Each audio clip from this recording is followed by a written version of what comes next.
Bonjour et bienvenue dans ce nouveau numéro Parole d'experts consacré aujourd'hui à l'impact du digital sur la performance commerciale des entreprises. Aujourd'hui, le commercial n'est plus roi du monde dans son secteur, mais au service du consommateur, souvent bien, voire très bien informé sur le produit ou service qui l'intéresse.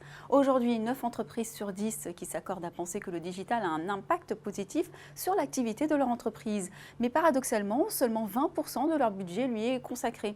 Pour en mesurer le gâchis, encore faut-il avoir une juste lecture de l'impact du digital sur la performance commerciale. Quelles sont d'ailleurs les méthodes et moyens ou encore outils pour la quantifier et surtout quelle offre disponible sur le marché pour y pallier? Pour nous éclairer sur le sujet, avec nous un expert, Florian Hamzich, fondateur de Dédié Agency. Bonjour. Bonjour. Première question, quel état des lieux on fait aujourd'hui de la maturité digitale de nos entreprises françaises? En tant qu'agent spécialisé en e-business, nous sommes confrontés au terrain quotidiennement et nous animons également des conférences sur le thème de la digitalisation des PME et la transformation digitale PME-ETI. Et on a un constat du coup d'un public qui est très hétérogène à chaque fois. On va avoir les curieux réfractaires, ils sont là mais effectivement pour s'enseigner sans spécialement de projet. On va avoir les personnes qui ont effectivement des projets à horizon 2 ou 3 ans mais ne savent pas encore par quel fil tirer la pelote pour détricoter tout ça. Et on va avoir les très dynamiques, ceux qui ont un projet immédiat et qui souhaitent accélérer du coup sur le sujet. Il y a BPI France d'ailleurs qui a publié une étude au mois de septembre dernier qui est intéressante. Déjà le sujet c'est Histoire d'incompréhension, les dirigeants de PME et OTI face au digital. Donc déjà rien que le titre est parlant et ils ont fait émerger finalement 3 profils qui correspondent effectivement à notre constat. On va retrouver les sceptiques à hauteur de 38%, donc les gens qui n'ont vraiment pas compris entre guillemets l'essor du digital.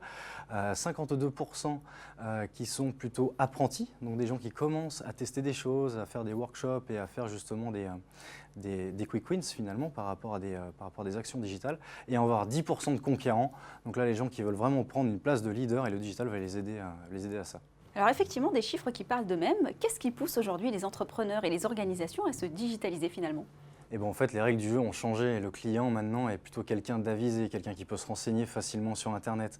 Automatiquement, il va prendre un petit peu plus la part du jeu et du jeu de rôle, finalement, dans la relation commerciale. Ce qui fait que le commercial va être plus attendu sur un domaine d'expertise plutôt qu'un domaine, finalement, de défrichage de terrain. Ce qui fait que, du coup, la relation commerciale, effectivement, le jeu de pouvoir a basculé. C'est ce qui fait que les entreprises vont avoir besoin de changer de prisme, finalement, sur cette relation et de mettre vraiment le client au cœur de leur stratégie commerciale et de travailler du coup le digital dans ce sens-là. La multiplicité des canaux complexifie la mesure de la performance. Quels sont vos outils pour la quantifier aujourd'hui? Déjà, peut-être avant de parler d'outils, il faut partir d'un constat encore également, c'est que le job des commerciaux a énormément évolué.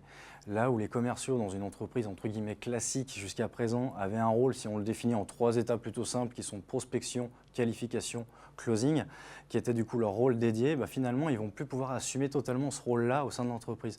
Il va falloir partager finalement cette partie avec l'équipe marketing de l'entreprise, vraiment fédérer les 2 teams pour que au final la prospection soit plus sous l'emprise entre guillemets du lead des fonctions marketing de l'entreprise. Et c'est justement le service marketing qui va devoir mettre en place ces outils, ces stratégies, la stratégie évidemment avec l'apport des commerciaux, ça c'est sûr, qui ont le regard terrain, mais c'est le marketing qui va mettre en place des outils et justement des outils de reporting et de stats pour mesurer l'efficacité de leur dispositif. Les rôles finalement se rapprochent. Là on avait des services qui étaient effectivement plutôt isolés, là maintenant on va devoir travailler main dans la main pour l'entame de match. Ce qui est rigolo c'est qu'en 2010 on avait à peu près 4 interactions globalement pour atteindre un décideur dans une entreprise, dans la prospection, pure prospection. Aujourd'hui, on est plus à 8 interactions parce que tout le monde est sollicité de partout, par les emailing, par différentes choses, ce qui fait qu'il va falloir également automatiser beaucoup plus de choses. Et donc là, c'est plutôt le marketing qui va remplir ce rôle. Et il va intégrer finalement dans le système d'info des nouveaux indicateurs de performance, des nouveaux KPI que les entreprises n'ont pas trop l'habitude de calculer, qui vont être le taux d'ouverture, le taux de clic, le taux de transformation, le coût d'acquisition d'un prospect, tout ça dans le but de capter des leads et de mesurer l'impact, encore une fois, de notre dispositif digital pour passer la balle tranquillement à nos commerciaux pour qu'ils puissent être excellents en qualification et en closing. Alors on vous sent suffisamment aguerri, à juste titre, puisque vous êtes le fondateur de l'entreprise Dédié Agency. Quelle est sa spécificité sur le marché? Notre ADN est 100% e-commerce et finalement c'est ça qui va nous pousser à apporter des réponses pragmatiques à nos clients pour élaborer des dispositifs claire et efficace sur le digital. Nous sommes toujours tournés vers le résultat. C'est vrai que ce qui est intéressant dans notre métier, c'est que toutes les actions et toutes les mesures toutes les opérations qu'on va mener vont être mesurables et quantifiables sur les différents outils dont on dispose sur le web.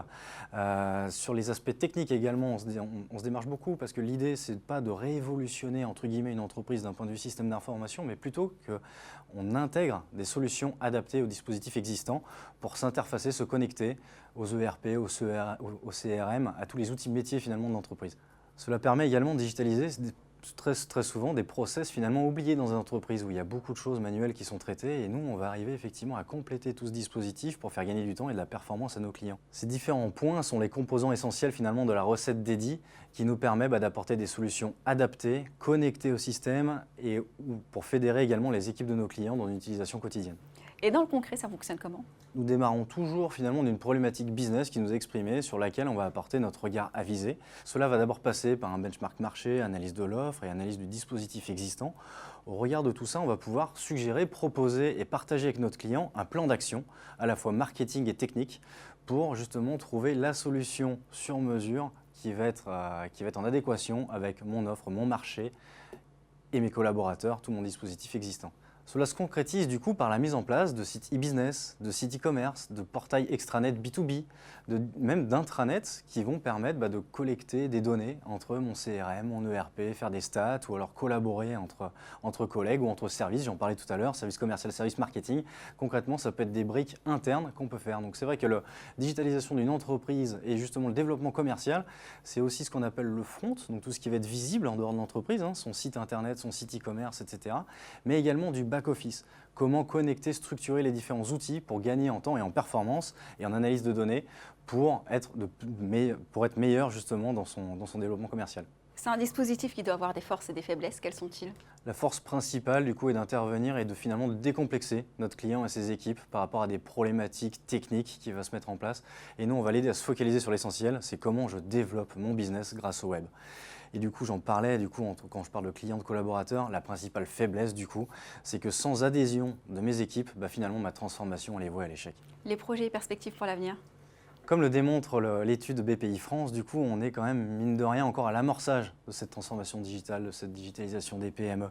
Même si nous, en tant qu'experts du métier et agents spécialisés e-business, on travaille sur le sujet en conférence depuis 2-3 ans, on sent quand même qu'on est dans les débuts. Et du coup, on a de très belles perspectives. Donc nous, c'est vrai qu'aujourd'hui, on va plus travailler, entre guillemets, avec ce qui sont nommés les conquérants, sur de très beaux projets, du coup. On a également les apprentis qui commencent à tester des choses. Donc c'est vrai qu'on a des prospects et des clients qui sont de différentes perception du digital, ce qui est intéressant, ce qui est très challengeant. Pour donner quelques exemples de stratégies sur lesquelles on accompagne nos principaux clients, on va avoir du coup le dirigeant qui va créer un site e-business, donc c'est le passage du site vitrine, site plaquette un peu aseptisé à une vraie dynamique commerciale pour capter du lead. Encore une fois, le couple marketing-commerce qui travaillent ensemble pour actionner la pompe des prospects. On va avoir la stratégie de développer un site e-commerce d'une partie de son offre. Donc là, on est généralement sur un extranet B2B, de réa pro client ou autre, chose qu'on trouve dans certains appels d'offres, chez des équipementiers ou autres, où du coup, le donneur d'ordre souhaite un site e-commerce pour passer ses réa pro. On va avoir le dirigeant un peu malin qui a un circuit de distribution historique avec des distributeurs, etc., qui veut créer son propre pure player pour s'adresser au client final. Et on va avoir aussi une autre thématique qui est très intéressante, c'est comment finalement moi, grossiste ou importateur, je vais pouvoir finalement digitaliser mes revendeurs pour entre guillemets les fidéliser beaucoup plus, pour que finalement la barrière à l'entrée d'un concurrent externe soit au-delà finalement juste d'un prix d'un produit, quoi. Donc c'est ça qui est hyper intéressant, c'est qu'on a des stratégies qui sont toutes diverses et variées, mais qui vont toujours dans le même axe, le business. Les perspectives sont belles, de beaux projets vont arriver, de nouveaux challenges, et c'est vrai que nous, on structure Dédié Agency au fur et à mesure du coup de l'évolution du marché et au fur et à mesure de l'évolution de nos clients aussi. On partage finalement des tranches de vie de business avec nos clients. C'est ça qui est hyper intéressant. Et la vraie ambition derrière tout ça, si vous voulez, c'est que d'ici 2 à 3 ans, Dédié Agency soit vraiment un acteur majeur de la transformation digitale des PME. Merci infiniment pour votre expertise. Merci. Merci à vous de nous avoir suivis. On se retrouve bientôt pour un prochain numéro Parole d'expert.